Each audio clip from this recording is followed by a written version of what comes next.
नमस्कार दोस्तों, आप देख रहे हैं एसपी हिंदी कहानी चैनल पर, जहां हम आपको रामायण और महाभारत जैसे महाकाव्यों की रोचक, रोमांचक और प्रेरणादायक कहानियां से जोड़ते हैं।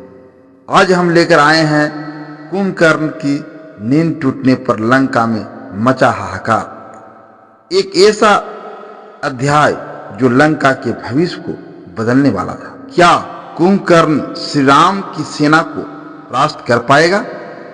क्या रावण का सबसे शक्तिशाली योद्धा इस युद्ध को जीतने की क्षमता रखता है, या फिर लंका का विनाश अब निश्चित हो चुका है? इन सभी सवालों के जवाब आपको इस रोमांचक कथा में मिलेंगे। तो चलिए बिना समय गंवाए शुरू करते हैं आज की महाकाव्य कथा। विभीषण के जाने के बाद रावण का चेहरा गुस्से से तमतमा रहा था। वह जानता था कि श्री राम के पास अब लंका का पूरा भेद है और विभीषण की सहायता से वे युद्ध की मजबूत योजना बना सकते हैं। रावण ने मंथन किया। अब समय आ गया है कि कुंभकर्ण को जगाया जाए। वह अकेला ही श्री राम की पूरी सेना को नष्ट कर सकता है। लेकिन समस्या यह थी कि कुंभकर्ण को जगाना आसान नहीं था। उसने ब्रह्मा से वरदान में ऐसी नींद प्राप्त की थी कि वह 6 महीने तक सोता रहता था और केवल एक दिन के लिए जागता था। अब कुंभकर्ण को जगाने के लिए पूरी लंका में हड़कंप मच गया।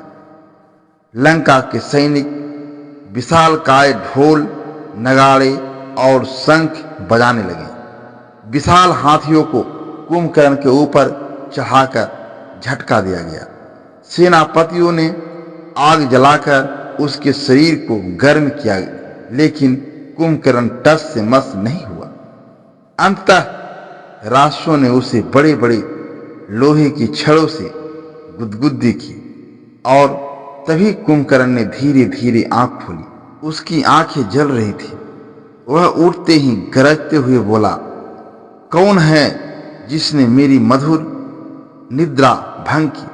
राक्षस डरकर पीछे हट गए। लेकिन रावण उसके पास पहुंचा और बोला, भाई, अब तुम्हें युद्ध के लिए तैयार होना होगा। लंका संकट में है। कुंभकर्ण ने अपने चारों ओर देखा।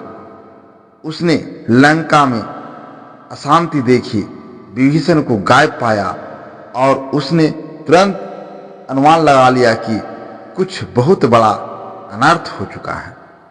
उसने गंभीर स्वर में कहा, रावण, क्या तुमने फिर से कोई मूर्खता कर दी? रावण चौंका और बोला, भाई, मैं मूर्खता नहीं हूं। यह श्री राम और उनकी वानर सेना हम पर हमला करने वाली है। कुंभकर्ण ने गहरी सांस ली और सिर झटक कर कहा, तो क्या तुमने विभीषण को भी खो दिया?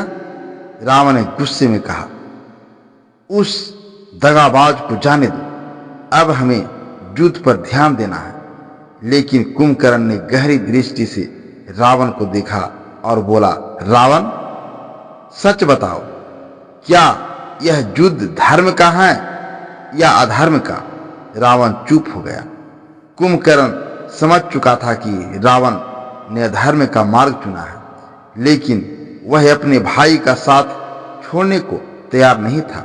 उसने कहा, रावण, तुमने जो भी किया है मैं उसे ठीक नहीं मानता, लेकिन मैं तुम्हारा भाई हूं और मेरा धर्म है कि मैं तुम्हारी रक्षा करूं। रावण के चेहरे पर हल्की मुस्कान आई। तो तुम मेरी सेना का नेतृत्व करोगे? कुंभकर्ण ने उत्तर दिया, मैं युद्ध करूंगा, लेकिन मैं जानता हूं कि यह युद्ध पहले ही हार चुका है।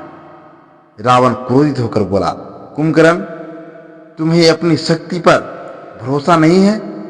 कुंभकर्ण ने उत्तर दिया, शक्ति किसी को बचा नहीं सकती अगर वह अधर्म के लिए प्रयोग हो। लेकिन अंततः उसने युद्ध के लिए सहमति दे दी और लंका में घोषणा कर दी गई, कुंभकर्ण युद्ध के लिए तैयार है।